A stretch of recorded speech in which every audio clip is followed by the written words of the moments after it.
kultivoi 1150 rrënjë drogë, identifikohet pas 2 vitesh përmes ADN-s shqiptari në Greqi.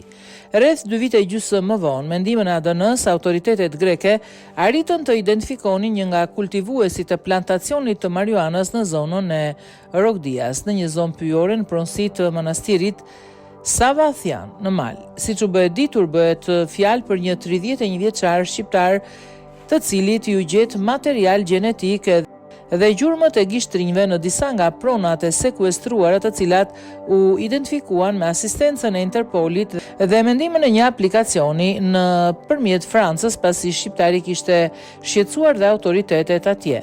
Kujtojmë se plantacioni i madh, identifikuar në shtator 2022, ishte rritur në 2 pjesë dhe përbëhej nga 1150 fidan deri në 3 metra të lartë në pjekurit të plot. Përveç qindra fidanve, policia e Heraklionit gjatë operacionit konfiskoi edhe 27 kg kanabis të tharë.